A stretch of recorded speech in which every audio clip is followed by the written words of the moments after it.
Hello everyone, welcome to GametechUK and my gaming news series. This is where I like to look at everything going on in the world of gaming and keep you as up to date as possible. So let's get on with today's video.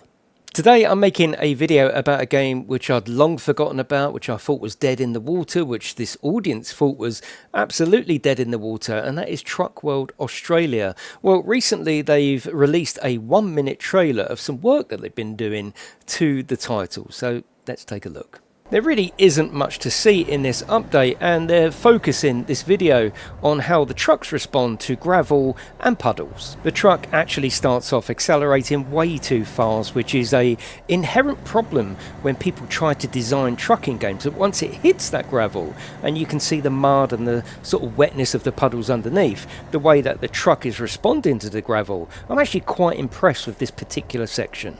Next, it's time to test the puddles, and considering this is a video showing off their sort of capabilities with regards to gravel and puddles, this particular section is terrible. There's no movement in the water. The splashes look like something from a PlayStation 3 era, and it is really genuinely underwhelming. I think if there was more ambient movement in the terrain itself, such as dust coming up when you hit this really dry, arid gravel, that would really help. And if some wet tire marks come from the puddle onto the gravel, that would also help. But at least looks really basic considering how long this game has been in development. And abruptly as that the video ends, there's no presentation, there's no explanation other than to say that they're back in full swing with their development updates. But where has the development updates actually been for the last year? There's no explanation here, there's no communication. That's the big thing that's missing with this game, and the big thing that's always been missing with this game is communication.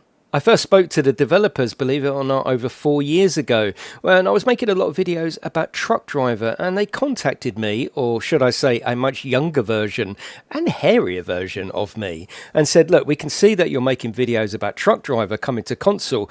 Our game is also coming to console. It's set in Australia, oversized loads, barren terrain, road trains. This is going to be fantastic. We've got a PlayStation VR version planned. We've even got a mobile version planned. We want you to make a video and just tell people about it. So that's exactly what I did, and it was nice to give my audience an alternative to the ill-fated Truck Driver and let them know that something else is coming to console, something a little bit different. But from that moment onwards, I've never had contact with the developers.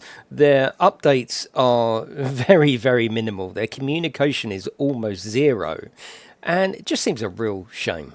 To be totally fair to the developers, January 2023 they released a free standalone game called Truck World Driving School, which was essentially Truck World Australia but just a very small car park, and it was a parking simulator. And the idea of this was for the developer that they would gauge feedback that they could implement into the final game. I always had the inkling that Truck World Driving School was going to be the end of the road for development for the game, that they were probably just going to wind it up there and leave it at that. So I'm really happy that the videos popped up letting us know that they are in the development process still. But however, considering the game has been in development for longer than 4 years, it's really underwhelming. And I do question why they just released a 1-minute raw video with no presentation to speak of, just driving through some gravel and an unimpressive puddle. It really does question what was their motives with regards to chucking that video out. I think in this world of video games, it really is a case of if you snooze, you lose, because some of the features that they were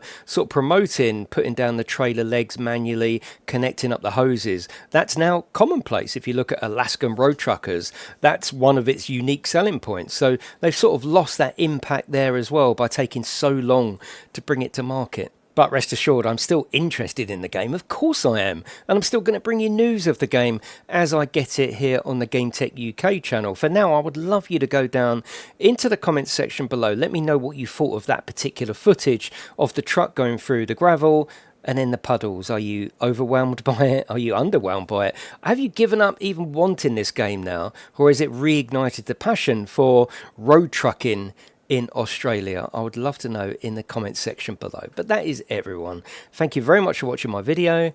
I will see you in the next one.